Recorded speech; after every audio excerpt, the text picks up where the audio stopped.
예수님을 믿는 기독교인들의 정체성이 아마 이토록 흔들린 적은 아마 없을 것입니다. 예수 믿는다고 하는 것이 부끄러워야 되고 세상 가운데서 목사라고 하는 신분이 자랑스럽게 내놓을 수 없는 그러한 사회가 된 것은 참 예수 믿고 있다라고 하는 그리스도인의 정체성이 심각하게 위협받고 있는 이런 일들이 우리 사회에서 지금 펼쳐지고 있습니다. 최근에 어떤 목사님에게 보훈처의 손양원 유족회에서 손양원 목사님에 대한 그 보훈 유공자, 국가 유공자 신청을 해서 작년엔가 그 유공자 신청을 허락받았답니다. 그래서 그 목사님이 저한테 그래요. 이번에 소록도에 그 김정복 목사님에 대한 국가 유공자 신청을 하신 분인데, 그 서류를 다 넣으신 분인데, 손양원 목사님의 그 국가 유공자 신청을 낼 때 수년 전부터 계속 했던 거예요. 그런데 국가보훈처에서 손양원 목사라고 넣으면 안 해주는 거예요. 목사의 신분으로 살았고 목사의 신분 때문에 일제와 투항했고 목사의 신분 때문에 죽음을 맞이했는데 그 사람을 목사라고 해서 내면 국가보훈처가 안 해주는 거예요. 우리나라가 참 왜곡된 거예요. 그래서 손양원 독립투사 이렇게 신청하니까 해줘요. 그래서 수억 원이 나왔어요. 그래가지고 그 수억 원 나온 것 때문에 애양원 교회와 그리고 손양원 유족사업회와 손양원 목사님의 후손들이 징탕 싸웠대요. 제가 그 말 듣고 참 손양원 목사님이 지금 여기 계시다면 욕할 일이다. 니들 도대체 뭐 하는 거냐고. 그 목사님은 분명히 자기 정체성이 분명해서 예수 믿는 믿음 가지고 목사로 평생을 살아 목사로 대한민국의 독립을 위해서 죽었는데 후손들은 그걸 이해하지 못하는 거죠. 정체성이 완전히 상실되어 버린 한국 사회의 문제, 국가의 문제, 그리고 개인의 문제를 여실히 볼 수 있는 부분이에요. 그래서 소록도의 김정복 목사님 그 국가유공자 신청을 했는데 그도 마찬가지 김정복 목사라고 신청하지 못하고 그분은 평생 목사로 살았는데 김정복 투사로 신청해야 된대요. 그래서 아마 올해 거의 될 거라고 그러시면서 그런데 소록도 교회에다 그랬대요. 이 돈 나오면 당신들은 전혀 손댈 수 없다고. 이 돈은 당신네 것 아니니까. 또 싸울 게 분명하니까. 애양원교회도 싸웠긴 해. 소록도 교회에 싸우지 말라고 아예 싸움을 원천적으로 차단하면서 다 서명했대요. 서명하고 이 돈 나오면 김정복 장학회 만들어서 그걸 후진 양성을 위해 사용하자고 딱 결의하고 국가보훈처에 신청했답니다. 곧 나온다고 그래요. 정체성이 분명하게 살았던 옛날 어른들이 있었어요. 그런데 지금은 이 정체성이 다 흔들려 버리고 있는 겁니다. 정말 기독교에 대한 반발들 때문에 라고 얘기할 수도 있겠지만 결국 기독교에 대한 반발들은 예수 이름으로 제대로 살지 아니하는 사람들 때문에 오는 반발들 아닙니까? 목사라 할지라도 교회라 할지라도 장로라 할지라도 예수 이름으로 바르게 살지 아니하는 많은 한국 사회의 그 종교인들 때문에 기독교에 대해서 강한 반발을 받고 있는 것이고 그 반발들을 기독교인이라고 얘기하고 있는 교인들조차도 그래 교회가 그랬대 이렇게 얘기하니까 그 말을 듣는 많은 믿음 약한 사람들은 교회가 그런다면 교회 꼭 가야 되냐? 예수 믿으려고 맘먹던 사람들이 그런다면 예수 믿어야 되나? 이런 생각들을 하고 있는 것이 한국 사회의 정체성의 혼돈에 빠져버린 기독교의 모습이라고 저는 생각합니다.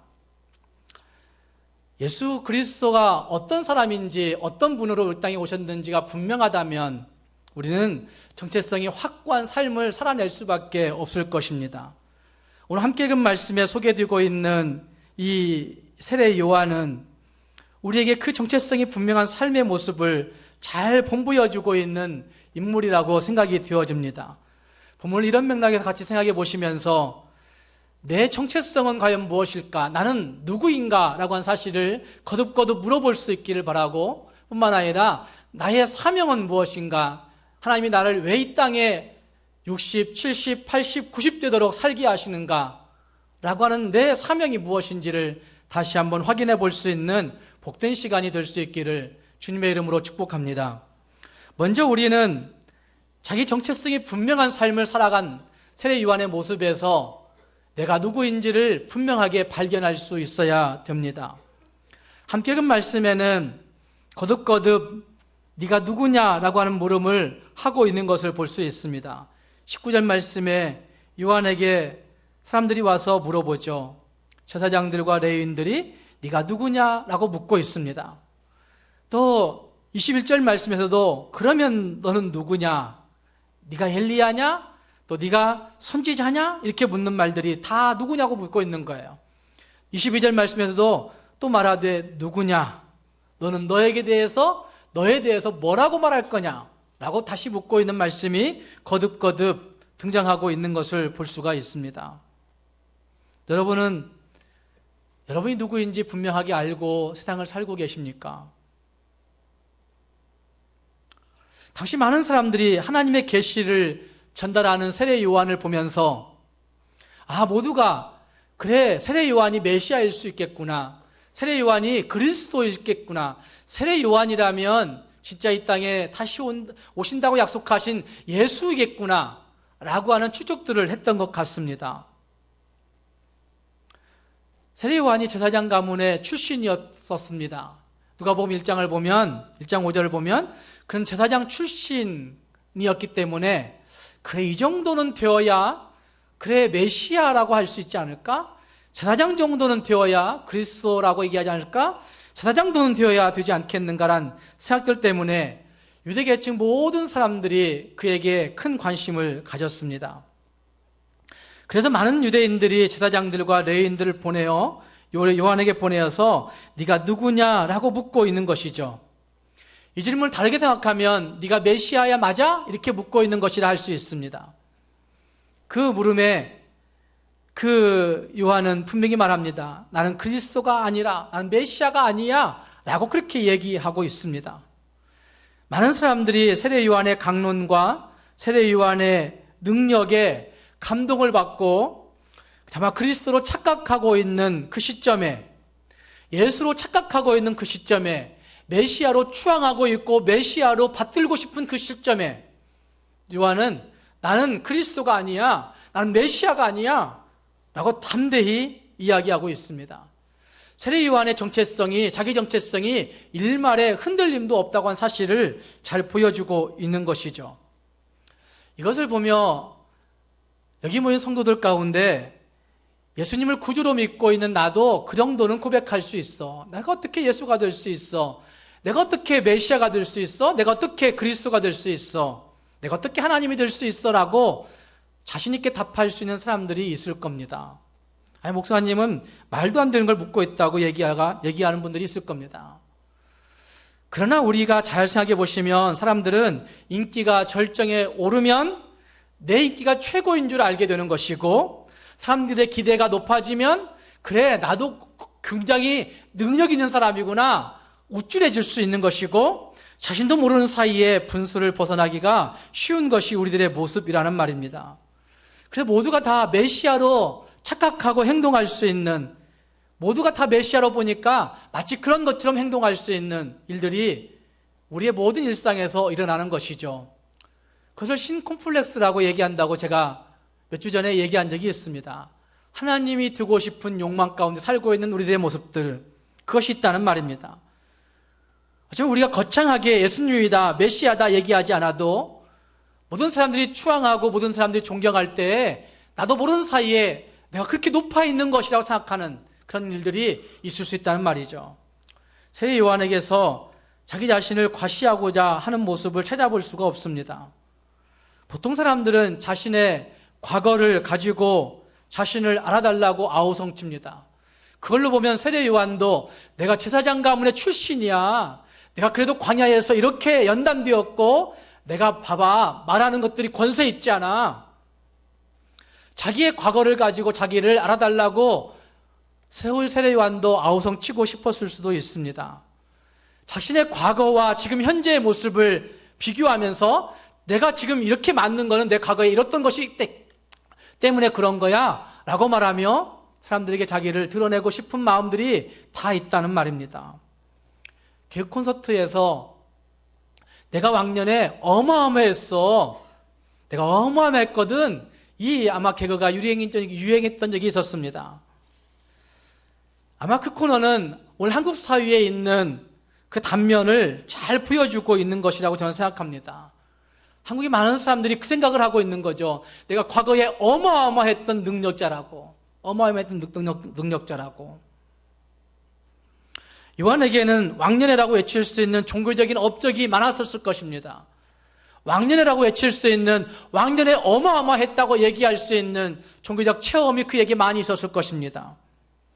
천사가 그의 탄생을 아버지 사가랴에게 말려주고 있는 누가복음 1장 13절 말씀 보면 어쩌면 이렇게 탄생한 사람이 있습니까? 하나님이 직접적으로 계시를 받고 태어난 사람이 있습니까?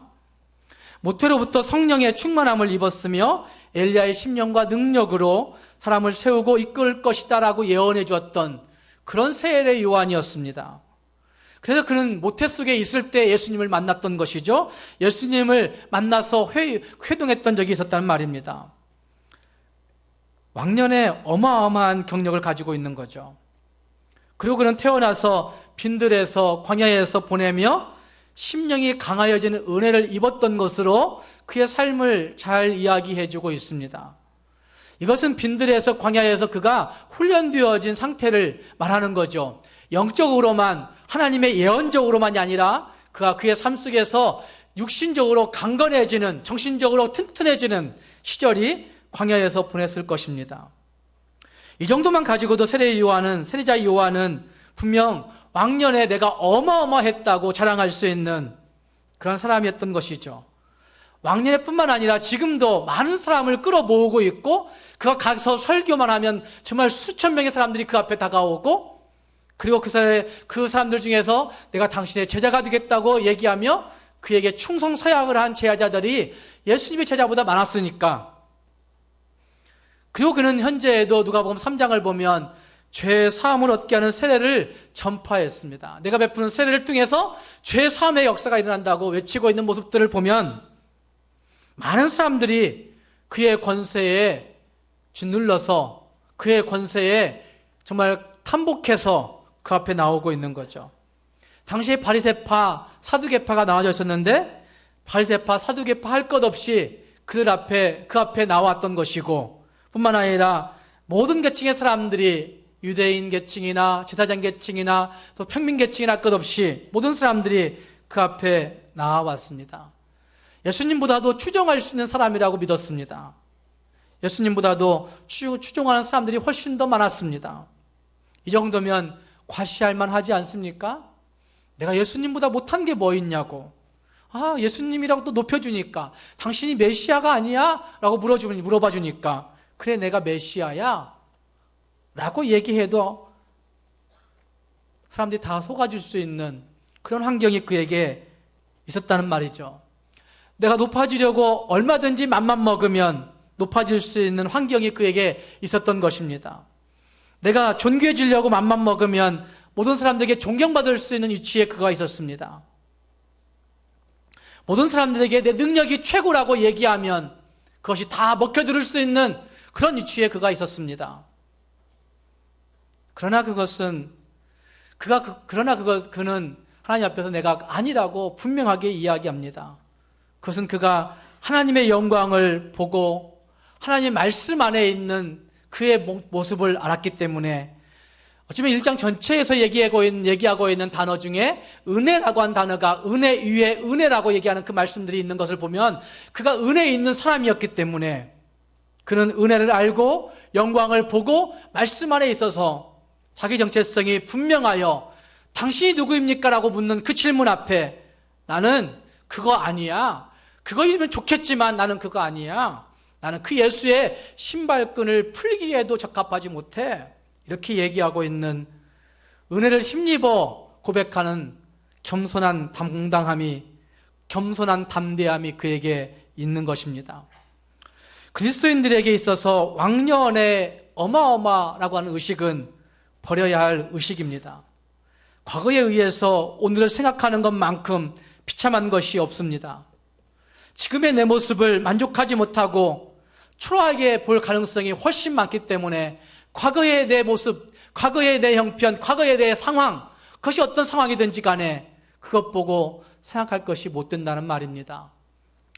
어제도 저녁에 11시에 저희 딸하고 그런 얘기 했어요. 힘들다고 얘기를 해요. 밤 11시에 퇴근해서 가다가 아빠 힘들어. 그래서 힘들고 어려운 거 생각하면 더 죽을 거야. 그러니까 힘들고 어려운 거 생각하지 말고 오늘 잘된 것, 오늘 긍정적인 것, 오늘 살만한 것, 오늘 하나님이 나와 함께 하신 것, 그것 되뇌이면 내일도 힘이 나는 거지. 제가 그 얘기를 저녁 11시에 했어요. 그 말하고 저는 잠이 안 와가지고 사실은 그 2시까지 제 집사람 자는데 저는 나와가지고 베란다에 서서 교회를 바라보면서 거의 1시간 반을 꼬박 12시 반부터 거의 2시까지 1시간 반을 기도했죠. 하나님, 내가 누구입니까? 나는 뭐 하는 사람입니까? 나는 지금 여기 왜 있어야 됩니까? 묻고 답하는 시간을 보냈습니다. 그러나 저는 과거의 일들을 떠올리면서 내가 참 안 됐구나 이런 생각하지 않습니다. 하나님이 나에게 어떤 미래를 주실지, 어떤 기대를 주실지, 하나님 이렇게 해주셨으면 좋겠습니다. 하나님 이렇게 해주셨으면 좋겠습니다. 이런 기대를 가지고 하나님과 1시간 반을 교제한 적이 있습니다.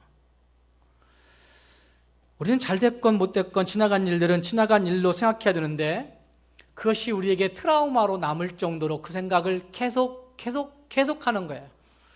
잘된 일은 잘된 일대로 우리 안에 트라우마로 생기게 되어져 있고 못된 일은 못된 일대로 우리의 머릿속에, 우리 생각 속에, 마음속에 트라우마로 작용하게 되면 그것은 우리 자신들에게 아무런 유익이 되지 못합니다. 그리스도인에게는 은혜 안에 있는 내 모습, 은혜에 있는 내 모습, 하나님의 영광 안에 있는 내 모습, 말씀 안에 거하는 내 모습이 가장 중요한 것이죠. 현재 내가 하나님의 영광을 볼 수 있고 현재 내가 은혜 안에 있는 것이 중요한 것이고 현재 안에 내가 말씀 안에 거하고 있는 그것이 정말 중요한 사실이라는 말입니다. 은혜 안에 있을 때 사도 세례 요한처럼 그렇게 고백할 수 있는 겸손한 당당함이 생기게 되는 거죠. 은혜 안에 있을 때 정말 그것이 추앙받을 일이라 할지라도 그것을 다 헌신자처럼 버릴 수 있는 그 능력이 생기게 되는 것이죠. 여러분은 은혜가 뭐라고 생각하십니까? 우리가 잘 사용하고 있는 은혜가 도대체 뭘까? 존 버년이 쓴 철로 역정에 보면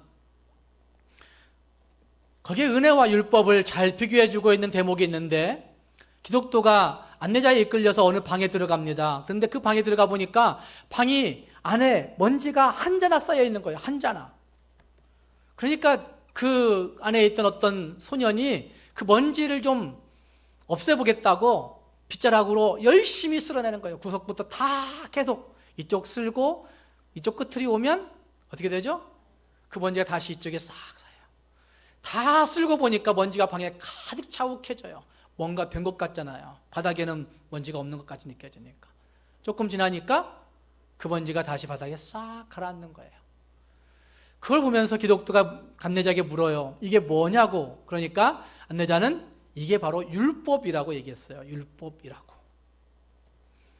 열심히 야단법석 떨면서 행했던 우리들의 행동들, 율법에 매여서 살아가는 인생일 수 있는 거죠. 그리고 어떤 다른 방에 갔어요. 역시 그 앞에 방처럼 그 방에도 먼지가 가득 쌓여 있는 거예요. 그런데 거기에 있는 어떤 한 소년은 거기에 먼저 물을 뿌리고 있는 거예요. 그 먼지 더미 속에 물을 뿌리고 있는 거예요. 그리고 물을 다 뿌린 다음에 그 먼지를 쓸어요. 그리고 그 먼지, 흔적 남아있는 그 먼지를 깨끗한 걸레로 닦아요. 이건 또 뭐냐고 물어보니까 이게 은혜라고 얘기해요. 소녀가 닦은 게 아니고 하나님이 예수 그리스도를 통해서 물로 쓸고 닦고 제거해 주신 것, 바로 이것이 은혜죠. 이 은혜에 있는 사람은 율법적으로 내가 이거 했다, 내가 저거 했다, 내가 왕년에 이렇게 했다라고 하는 것을 자랑할 틈이 없는 거예요. 그러나 우리는 그 내가 했던 율법의 많은 일들, 야단법석 떨었던 많은 종교적 행위들, 이것들을 가지고 그것을 자욱하게 드러내면서 그것을 영광스럽게 드러내면서 거기에 취해 있지만 그것이 언젠가 다 조금 지나면 쌓여가지고 또다시 먼지로 죄악으로 남아있는 것을 보게 되는 거죠. 허탈하죠. 허무하죠. 목사로 살았던 어떤 사람이 제가 그저께 푸사에 그 사람의 프로필 사진을 보면서 카톡에 프로필 사진을 보니까 사는 게 뭔지 이렇게 찍었어요. 제가 그 사람을 알죠. 목사로 살았던 사람. 목사로 개척교회도 하고 교회도 열심히 부흥시켰던 적도 있었고, 근데 60이 좀 넘어가니까 사는 게 뭔지라고 묻고 있는 그 사람. 지금은 목사를 하지 않아요. 자기 열심으로 뭔가를 열심히 하다 보면 될 줄 알았는데 살아간 것이 다 후회스러우니까 60 중반에 있는 그 사람이 프로필 사진에 행복한 사진을 올리고 행복한 기쁨을 올리고 이래도 이제 얼마 살지 못할 거잖아요. 그런데도 불구하고 사는 게 뭔지, 인생이 뭔가 이런 것을 그 프로필 대표 사진에 탁 올려놓고 있다고 한다면 사는 건 다 그런 건데, 제가 그랬어요. 그 사람한테 그렇게 띄우다가 나중에 삭제했어요. 사는 건 다 이렇게 허탈한 겁니다. 세례요한처럼 나는 예수님의 신발끈 풀기도 감당할 수 없다고 고백하는 겸손함은 은혜 있는 자들에게, 은혜 안에 있는 정체성을 발견한 사람들에게, 하나님의 영광 안에 있는 정체성을 발견한 사람들에게만 가능한 모습이라는 말입니다. 사랑하는 여러분, 여러분은 여러분의 정체성을 분명히 알고 계십니까? 정말 내가 어떤 모습의 사람인지, 내가 어떤 모습의 사람인지를 분명하게 말할 수 있습니까? 우리가 거창하게 내가 예수님이다, 하나님이다 하지 않아도 우리는 종종 일상생활에서 내가 예수님인 것처럼, 내가 하나님인 것처럼 살아가는 사람들이 이 땅에 너무나 많이 있습니다. 어쩌면 성경이 맨 처음에서 하나님처럼 되려고 하는 헛된 욕망 때문에 모든 것이 뒤틀어진 것을 소개하는 이유가 저는 있다고 생각합니다. 그리고 그 이후에 많은 사람들이 자기 정체성을 알지 못하고 하나님처럼 되려고 하는 그 욕망 때문에 가정이 깨지고 그 인생이 망가지고 그 인생 전체가 뒤틀어지고 그의 자식들이 망가지고 하는 일들도 많이 보게 됩니다. 한 며느리와 시어머니가 이런 대화를 했습니다. 며느리가 그날따라 너무 힘들어가지고 시어머니에게 얘기합니다. 너무 힘들었어요. 애써서 음식을 만들었는데 다 반찬 투정하니까, 다 먹기 뭐 짜다고 하고 뭐 하다고 하니까 정말 힘들었어요. 난 정말 하루 종일 준비했는데. 그래서 시어머니가 그렇게 얘기했어요.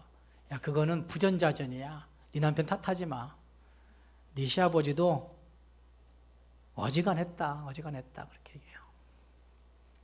그래, 그 어려운 시아버지를 나는 평생 모시고 살았다. 그러니까 어지간한 거야. 그냥 네 남편 좋다고 생각해 줘. 이렇게 얘기했어요.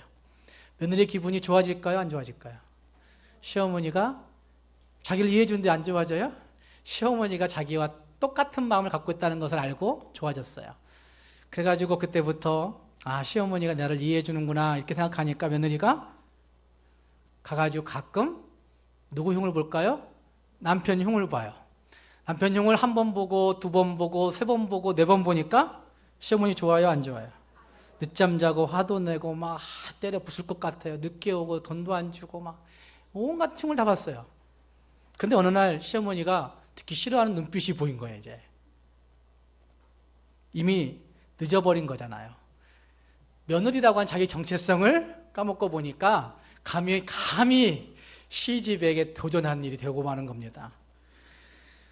어쩌면 내가 누구인가를 잊어버리게 될 때 우리는 종종 낙심 속에 빠지게 되고, 내가 누구인가를 잊어버리게 될 때, 나의 나됨의 존귀함을 망각하게 될 때 우리는 허탈감에 빠지게 되고 실망하게 되고, 그리고 우울증에 빠지게 되기도 하고 우쭐해지기도 하고 의심도 하게 되고, 지난 수요일에 얘기했던 섭섭한 감정도 내가 누구인가를 알지 못하게 될 때 들어오게 되고, 내가 누구인가를 알지 못하게 될 때 분노하게 되고, 내가 누구인가를 알지 못하게 될 때 미움과 시기와 질투로 허덕이는 인생을 60대고 70대고 80대도 그렇게 살아요.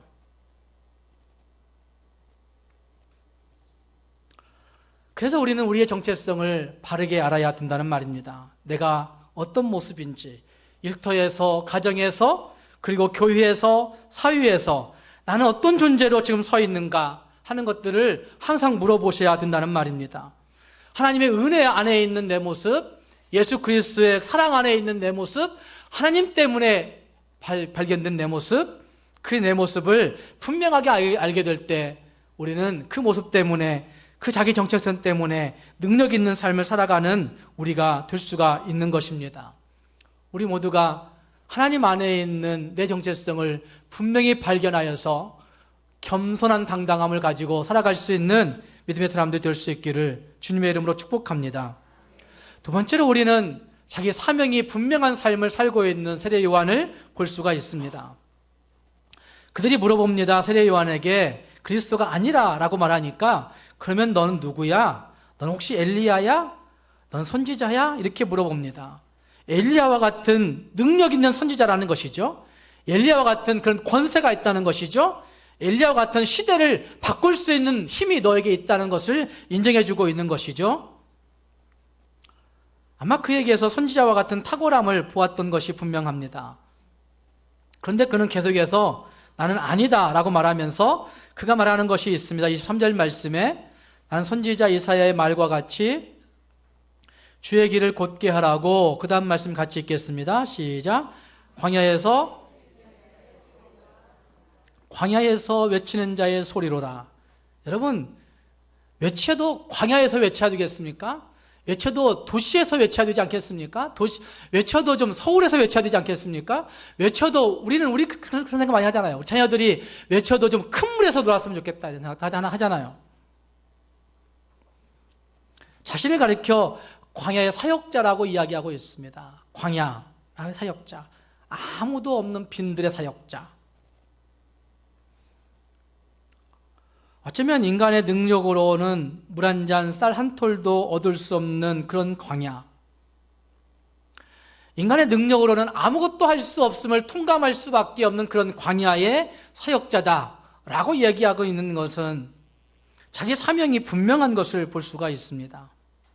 어쩌면 광야에 있어서 그는 하나님의 영광을 경험했고, 광야에 있었기 때문에 하나님의 능력을 알게 되었고, 광야에 있었기 때문에 하나님의 말씀을 들을 수 있었고, 광야에 있었기 때문에 성령님을 뵙는 자가 되었기에 그는 광야에서 외치는 자의 소리가 내 사명이야 이렇게 얘기하고 있는 거죠. 어쩌면 세례자 요한은 그 빈들, 그 광야에서 줄곧 생활하면서 거기에서 인간의 욕망을 내려놓는 그런 훈련을 했을 것입니다. 그 마지막 남은, 인간으로서 마지막 남은 어떤 집착하는 것들, 애착하는 것들, 이것들까지도, 인간으로서 남은 마지막 자존심까지도 다 벗어버리는 일들을 그곳에서 했을 것입니다. 내 과거와 내 업적과 내 신분과 내 모든 것들을 다 깨끗하게 포기해버리는 일들을 그 광야에서 했을 것입니다. 예수 그리스도를 위해서, 예수 그리스도의 영광을 위해서, 예수 그리스도의 길을 예비하기 위해서 그는 빈들이, 광야가 은혜를 선포하는 곳이요, 은혜를 입는 곳이요, 은혜를 나누어 주는 곳이 된다고 자기 자신을 광야의 사역자라고 이야기하고 있는 것이죠.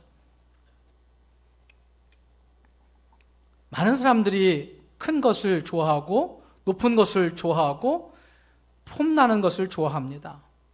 그러나 하나님이 나에게 주신 사명은 크고 폼나고 높지 않을 수도 있습니다. 그러나 이 세례 요한은 폼나지 않아도 나는 그것이 내 사명이라고 말하고 고백하면서 그렇게 살고 있는 것이죠.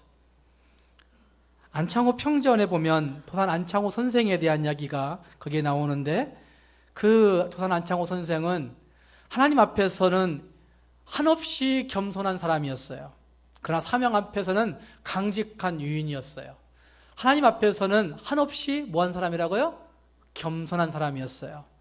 그가 58세 때 대전 감옥에서 출소했죠. 그래가지고 오산학교 교장 선생님인 조기용 선생님 집에 갔는데 거기에 백영엽 목사님이 함께 기도하면서 함께 기도하는 모임을 갖게 되었어요.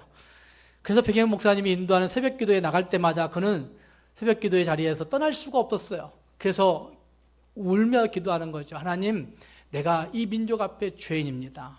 그가 뭐 민족 앞에 죄진 게 있어요?